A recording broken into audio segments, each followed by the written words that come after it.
In this video, I will be showing you how to use trig properties to graph a sine or cos function all in one step instead of going through each transformation one by one.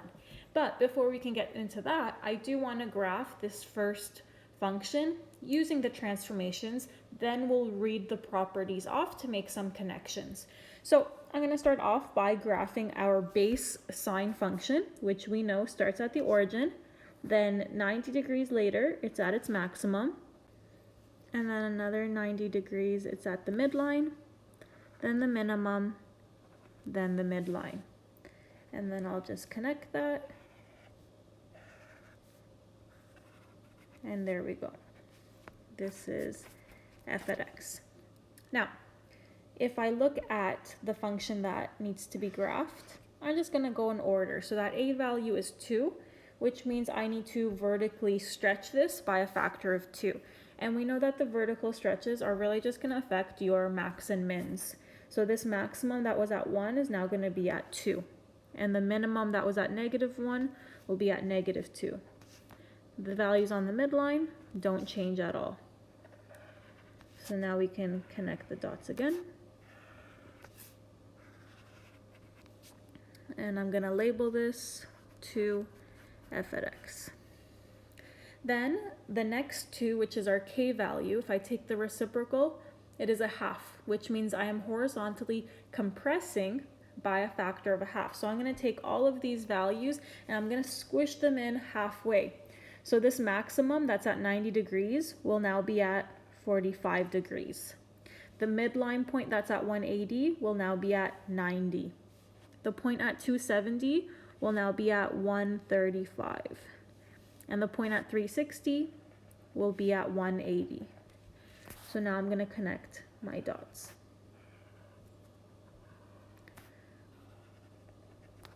And I can continue the wave every 45 degrees because that's a pattern I notice, but I'm just going to do that at the very end after I do my shifting.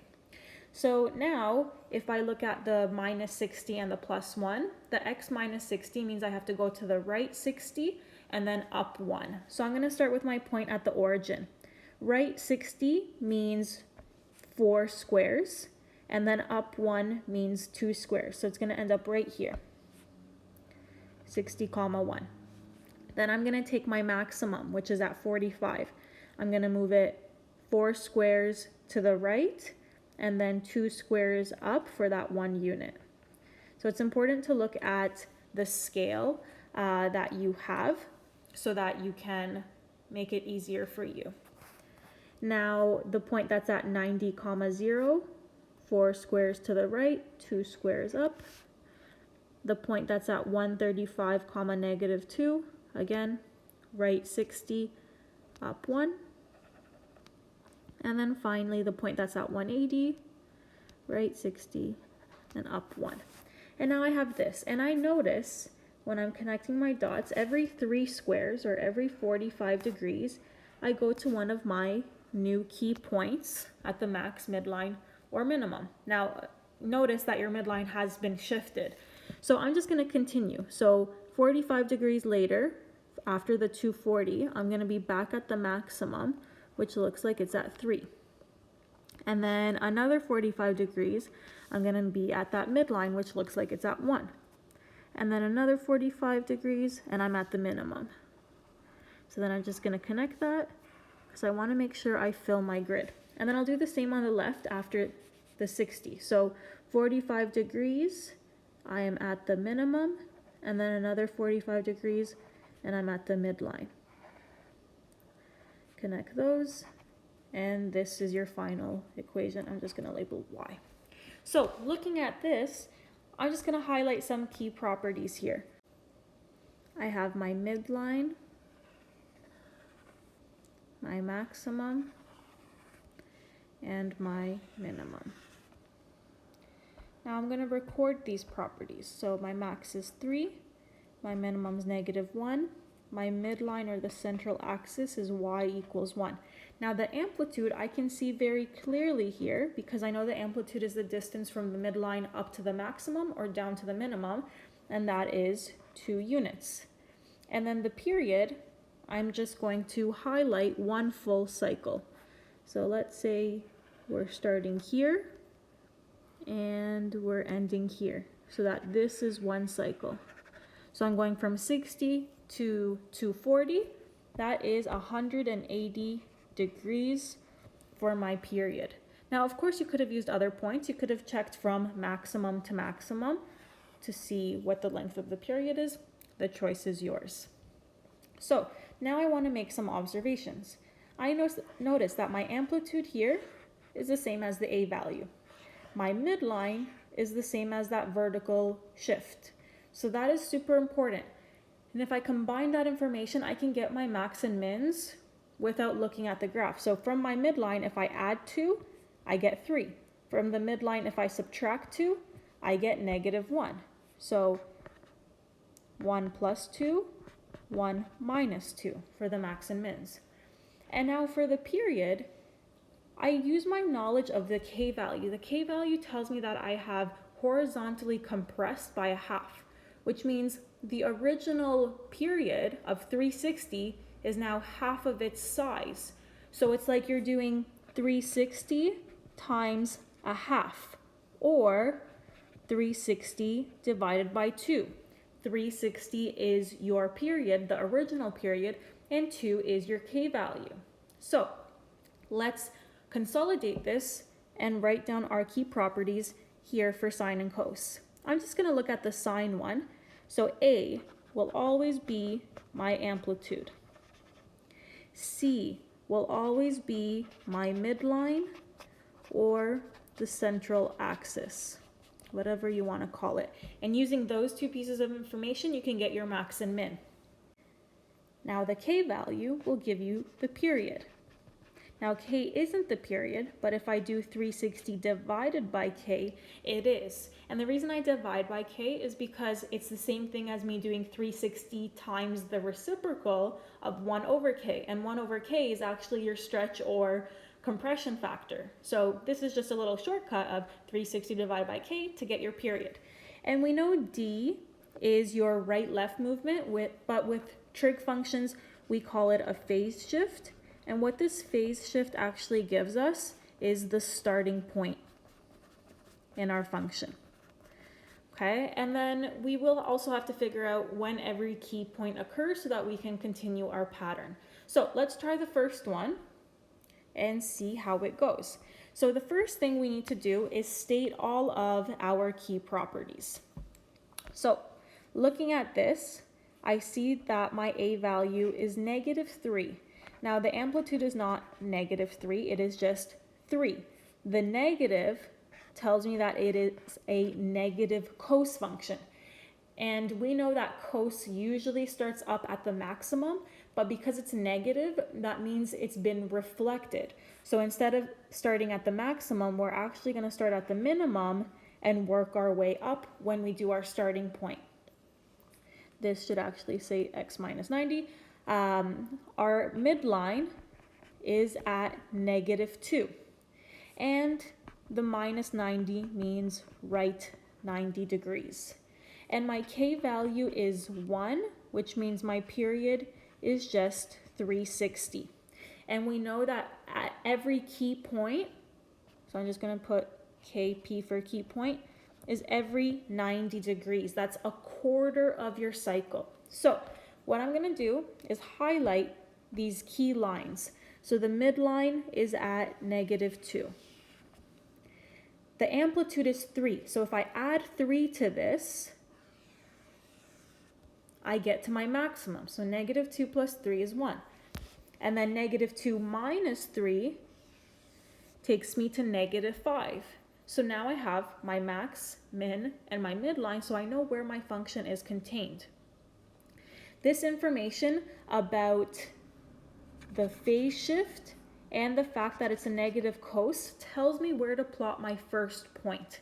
So cos would usually start up here on the maximum, but my cos function has been reflected because A is negative. So it's actually going to start on my minimum. But the phase shift tells me I'm moving to the right 90 degrees. So my starting point should have been here, but I have to move to the right 90, so this is where my starting point will be. So I'm going to plot that point. Right 90 degrees because of the phase shift, and then on the minimum because it's close and it's been reflected. Now, I use my period to figure out where I plot my next key point. From the minimum, we know that we have to go up to the midline, then the maximum. And we know that every key point occurs 90 degrees apart. So 90 degrees here is 2 squares. So 2 squares later, I'm at my midline. Then 2 squares later at the maximum. Then on the midline. And then I can continue this shape to the left as well. And it tells me I'm going to go to my midline, then my maximum, midline, minimum, midline. And then I can fill the whole space and then connect my dots to get this wave. Remember your arrows. And now I don't have to label it because it's just one function, but I did. And here we are. So the most important thing for you to start with is your midline and your amplitude to get your max mins. Your phase shift will tell you the starting point on one of those 3 lines, and the period will tell you when every key point occurs, because every key point occurs a quarter of the cycle. So I'm going to write that, a quarter of the period. So if I take this 360 and divide it by 4, I get 90. So every key point occurs 90 degrees apart. And the reason, you have to think about a circle. A circle and those quadrants, it's split into 4. And your key points occurs on those extreme points of your circle. And those points occur 90 degrees apart, or a quarter of a cycle. So let's try the next one. So I have this first f at x, which is sine. Now, let's record our key information. The amplitude is 3. I don't care about the negative. That will tell me something else. My midline is at 1, which means my maximum is going to be 1 plus 3. So your midline plus the amplitude, which is 4. The minimum is going to be 1 minus 3, which is negative 2. Now your period comes from the k value. So the k value is 2, which means I'm compressing by a half. So I'm dividing 360 by 2, and I know my period is 180 degrees. And my phase shift is 90 degrees to the right. Now, with this 180, I also will get my key point information, but I'll do that in a little bit. So for now, let's go ahead and draw in our midline at 1, and then our max and min 3 above and below. 3 above takes us to 4, like we said, and 3 below takes us to negative 2, like we also said. Now, my phase shift is 90 degrees to the right, so my key point will be somewhere here on one of those 3 lines, 90 degrees to the right. Now, this is a sine function. So because it's a sine, we know it starts on the midline. But because it's a negative sign, we're actually going to drop down to the minimum and then continue our wave. If it had been a positive sign, we'd go upwards towards the maximum. So I'm going to plot my key point at 90 degrees to the right on the midline because it's sine. Now, typically every key point would occur 90 degrees away, but my period is half the size. So I'm going to take my period of 180 and I'm going to divide it into 4 parts because your key point occurs a quarter of a cycle later. And 180 divided by 4 is 45 degrees, which on our scale is 1 square. So every square you will have a key point. And now, because it's a negative sign, 45 degrees later, I'm going to go down to the minimum so I can see that reflection. Then I'll go up to the midline, maximum, midline, minimum, midline. And I'm going to continue this. So I'll connect the dots of what I have on the right side, but on the left I'll continue every 45 degrees. And it's going to look very squished, which makes sense because it has been compressed. So you still need your knowledge of transformations to understand what's actually going on. And here we are. So this is f at x.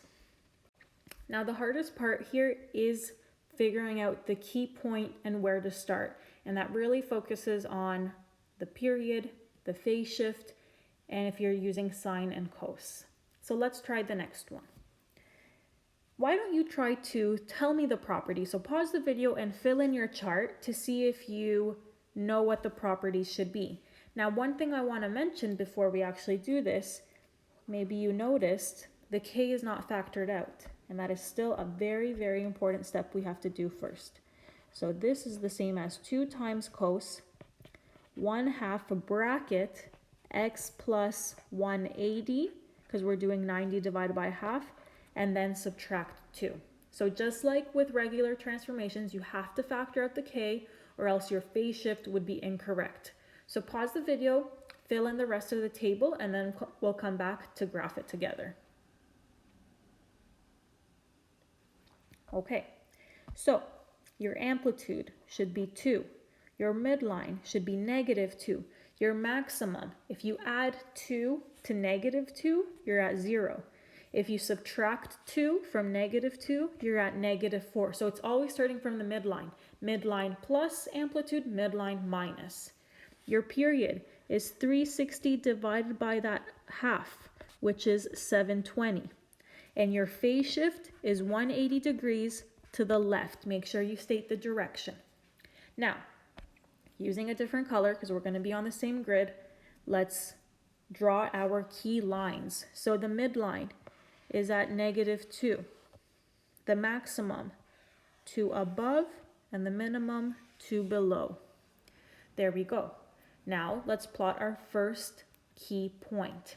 And we're using our phase shift and the fact that it's cos and it's a positive cos. And because it's a positive cos, if you think about the 3 lines, you're starting at the maximum and heading down because we're not reflected. So I'm going to go to my maximum, which is right here, this line.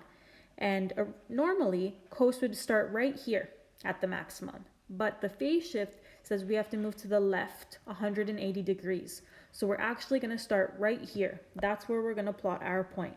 180 degrees to the left on the maximum.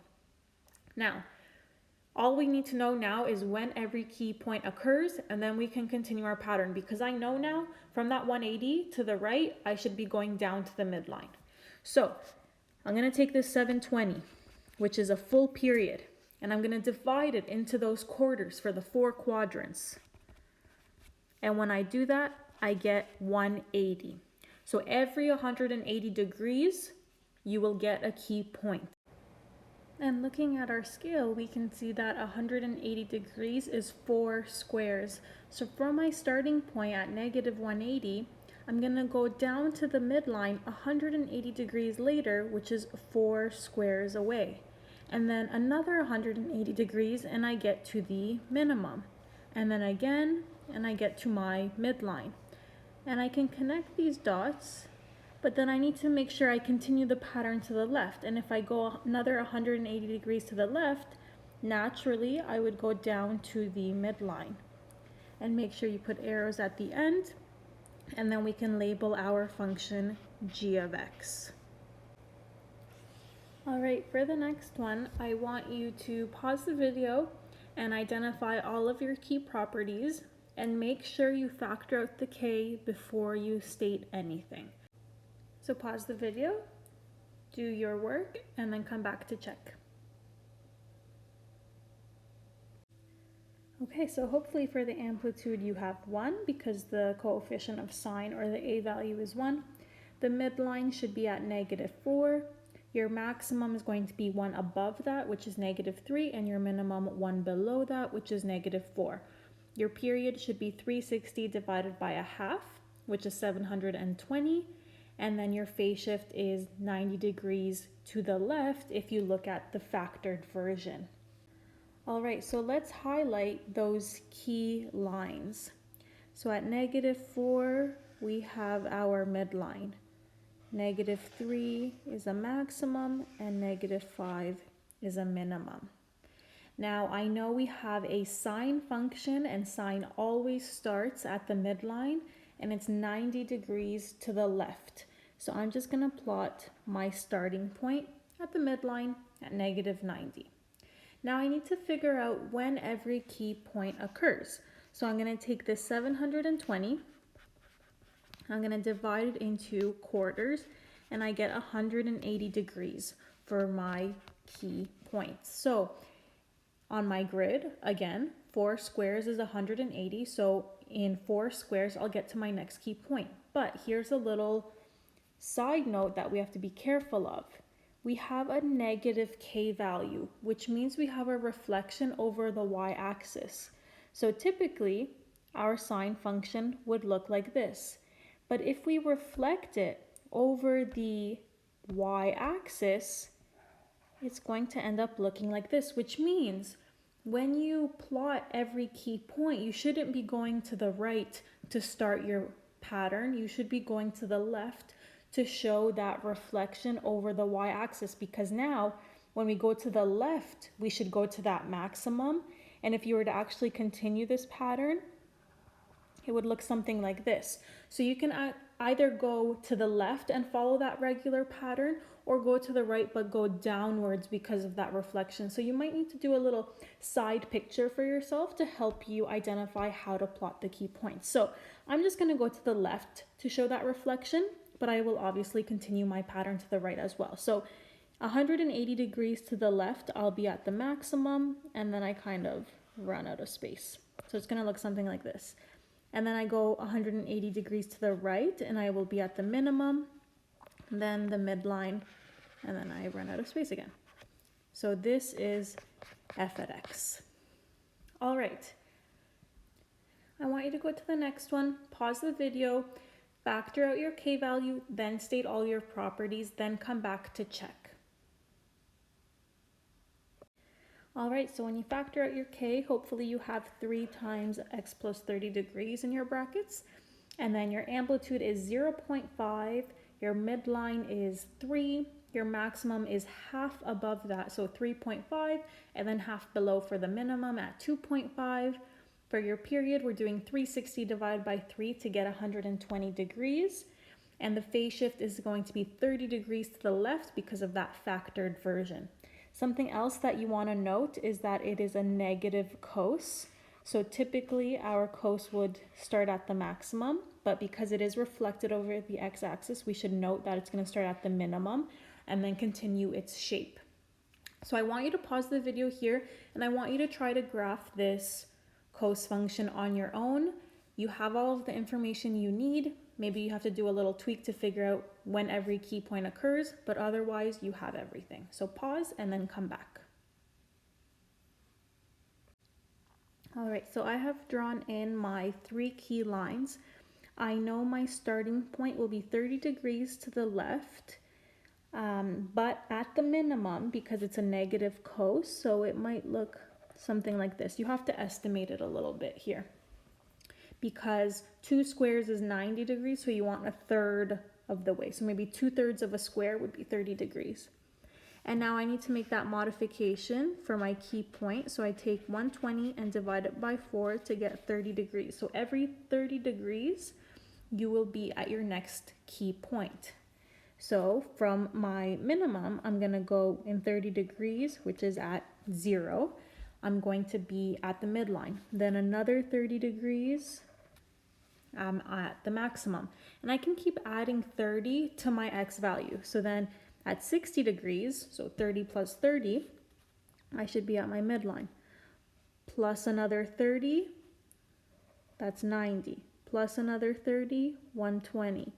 150, 180, 210.